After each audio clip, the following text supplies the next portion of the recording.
You ever been in a rideshare and just noticed your driver has the calm, focused vibe of a surgeon? Or maybe you've checked into a hotel and the person at the front desk holds a PhD. It happens all the time, right? And it points to this huge, kind of hidden problem in our economy. It's a phenomenon that actually has a name, and believe me, it has a staggering cost. Just imagine that. Imagine spending years, maybe decades of your life, dedicating yourself to medicine.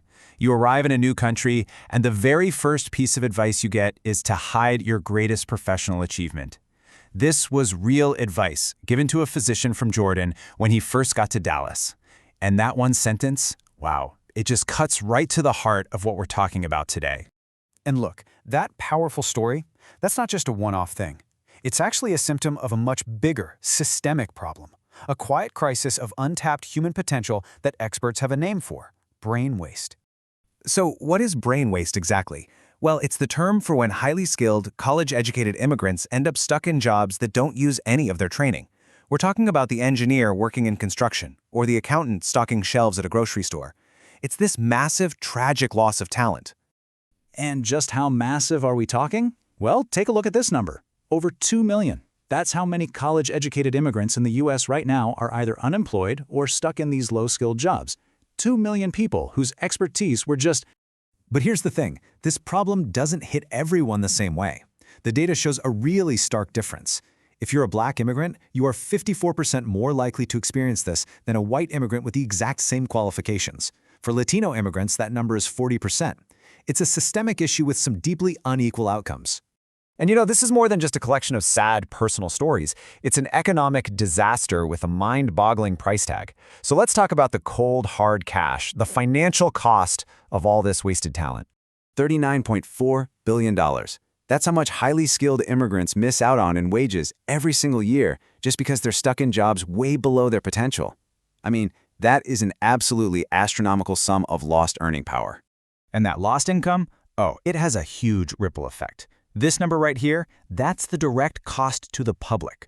Federal, state, and local governments lose over $10 billion in tax revenue every single year. That's money that could be going to our schools, our roads, all kinds of public services. So why? Why is this happening? Well, two of the biggest hurdles are something called credentialing bias and the visa trap. With credentialing bias, a lot of employers just dismiss foreign degrees. They basically value them at zero. And the visa trap is just as bad. It literally ties your legal right to stay in the country to one specific employer. That just kills your ability to negotiate or ever look for a better job. Okay, so after all that, it might feel a little grim. But it's not all bad news. Despite these huge barriers, there is a path forward. The story isn't over. To see what's possible, let's look at an absolutely incredible case study of pure resilience and smart strategy. Let's go back to Yusuf, that doctor from Jordan who was told to hide who he was. Well, he didn't listen. Instead, he got a job as a clinical research coordinator to stay connected to his field. And then he started the absolutely grueling process of getting licensed in the U.S.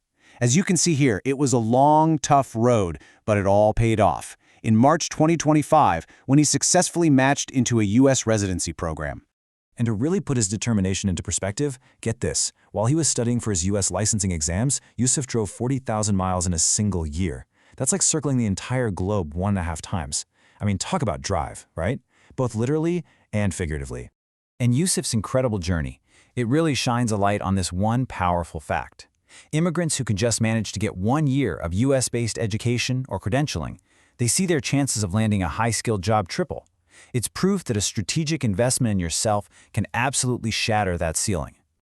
So, inspired by stories like Yusuf's, and backed up by all this data, how can you fight back? If you, or maybe someone you know, is in this situation, here's a clear 3-step strategy you can use to start reclaiming your career. All right, ready? Here's the game plan. Step 1, get your credentials officially evaluated. You want to look for a NACES accredited agency. NACES is the gold standard, and it proves your degree is legit and equivalent to a U.S. one. Step 2, build what's called bridging social capital. It's a fancy term, but it just means you need to get outside your immediate community and intentionally network with American-born professionals in your field. And step 3, find bridge programs. These are amazing organizations specifically designed to help people with foreign training get licensed and find work right in their field. So if there's one thing to take away from all this, it's this. Your education, your skills, your years and years of experience, they are a massive asset, not just to you, but to the entire country. Don't ever let bureaucracy or bias convince you otherwise. You didn't come here just to survive. You came here to build and to thrive. So we'll leave you with this question to think about. Whether it's for you, a family member, or a friend, what was that profession back home? Recognizing its value, that's the very first step to reclaiming it.